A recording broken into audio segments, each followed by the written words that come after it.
So Terri, we're here with your spinning wheel. Yes, we and are. Tell me what you're doing. Tell me what the piece is that's here. Okay, I have a piece of roving and it's been commercially dyed, and I'm making 1 ply of yarn. So this big thick piece becomes a real thin. Yes, and you can see there's a lot of open air in here. Yeah. And once it's yarn, there's not.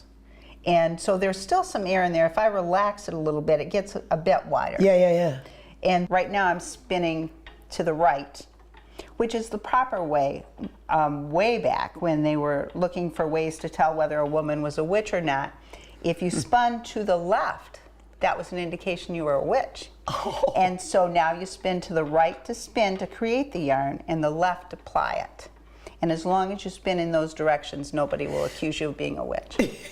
How does one even begin spinning? Well, I took a spinning class locally, and then went to the Weavers Guild, and we also have a spinning group in it. That group meets once a month at one of the public libraries.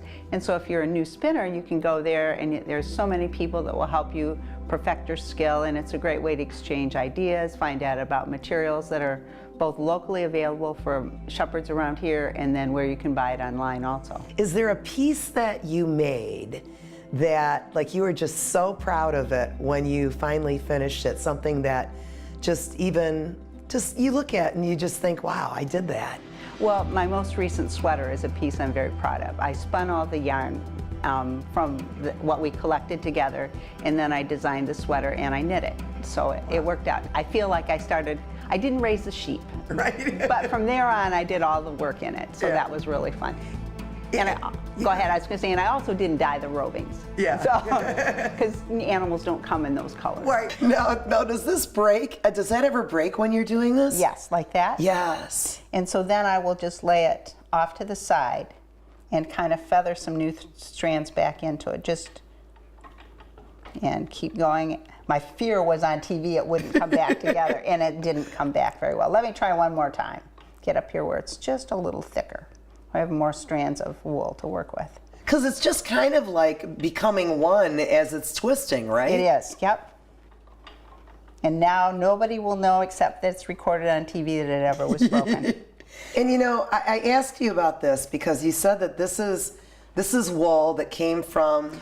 I'm almost positive it came from Sweden. Right, and when I was holding it and kept doing this, you said, you know, that's how they make felt. Yes. And you said, don't do that too much. Right, exactly. It almost feels, I don't know, waxy or oily or something. That's the natural lanolin in it. And so one of the things when you spin with wool that hasn't been processed as much as this is, it's almost like putting hand cream on your hands all the time. Yeah, it feels good. It feels good. And so if you don't wash it clean, that has a water repellency, and even wool that's clean takes 30 minutes to get wet.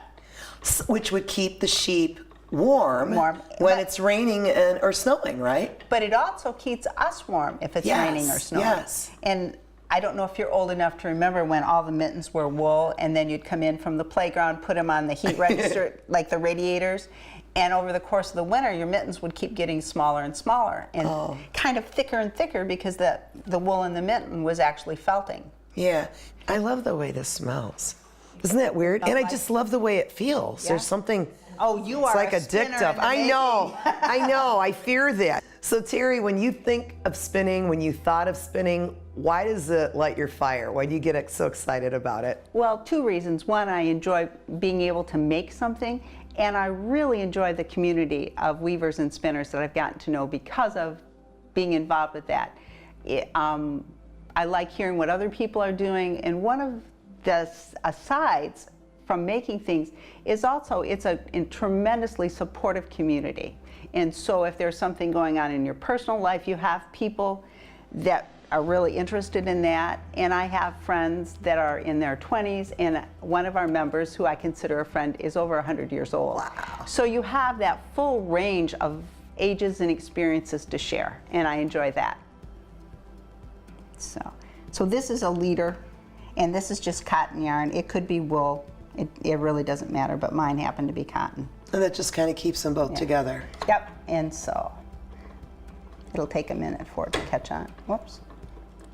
And let me get some tension on that, and that'll work better. Once it's tensioned, you see the bobbin spins differently. Right. And so this now would be what I would consider finished yarn. Sometimes I have some pieces of work, art that I have, they have like little bumps in them. Mm-hmm. Is that where they attach something? Is that where Sometimes. Crimped or I can make a little bump just like that. Yeah. Oh, okay. So, I like that. It adds texture. Yep. So that's just a case of sliding it down and then you can decide how much you want to slide on there. Right. Question. Yes. Let's say I have a sweater like this. I bought it this way.